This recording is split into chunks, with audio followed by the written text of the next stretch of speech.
Artemis 2 রকেটের কথিত মহাকাশে উৎক্ষেপণ আসলে আর কিছুই না, এটা এই লোকদের আর একটা রিচুয়াল মাত্র।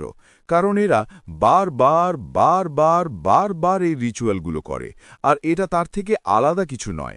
কারণ স্পয়লার অ্যালার্ট, আমরা কখনো মহাকাশে যাইনি, আমরা কখনো চাঁদে যাইনি। আপনি সবসময়ই একটা সিনেমা দেখছেন, কারণ এরা এটাই সবচেয়ে ভালো পারে। তারা ঠাট্টা করতে ভালোবাসে, তারা প্রতারণা করতে ভালোবাসে, তারা বারবার একই কাজ করে।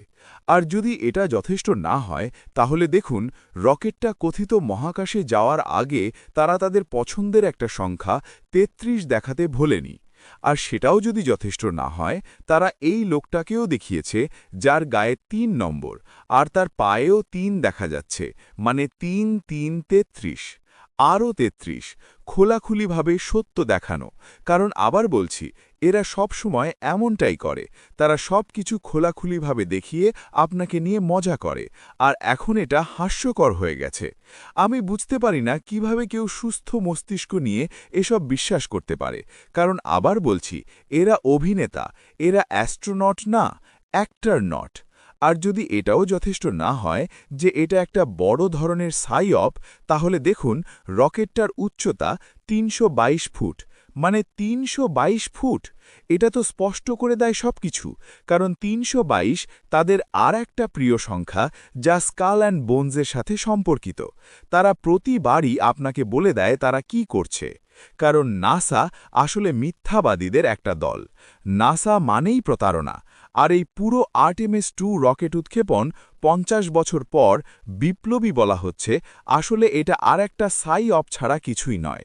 আর দেখুন, এটা এপ্রিল ফুলস ডেতে ঘটেছে, একটা দিন যা প্রতারণা আর প্র্যাঙ্কের জন্য পরিচিত।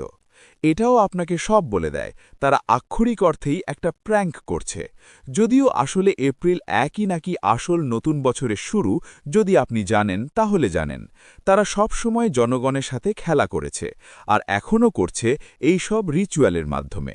আর যদি এটাও যথেষ্ট না হয়, জেমাট্রিয়ার এক সাইফারে আর্টেমিস 2 যোগ করলেও ৩৩ হয়, আবারও ৩৩। এত কিছু সম্ভাবনা কিভাবে সম্ভব? তারা সব সময় তাদের চিহ্ন, প্রতীক, তারিখ, সংখ্যা দিয়ে সব দেখায়। আরও দেখুন, এই উৎক্ষেপণের দিনটা ছিল ইরান যুদ্ধের ৩৩তম দিন। আবারও একই প্যাটার্ন।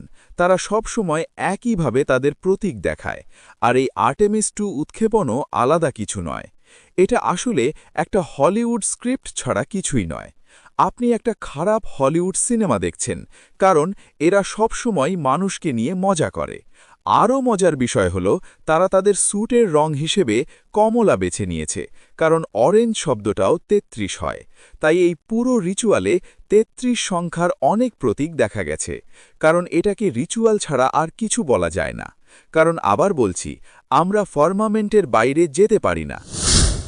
يا معشر الجن والإنس إن استطعتم أن تنفذوا من أقطار السماوات والأرض فانفذوا لا تنفذون إلا بسلطان হে জিন ও মনুষ্য সম্প্রদায়, আকাশ মণ্ডলীয় পৃথিবীর সীমা তোমরা যদি অতিক্রম করিতে পারো, অতিক্রম করো, কিন্তু তোমরা অতিক্রম করিতে পারিবে না সনদ ব্যতিরেকে।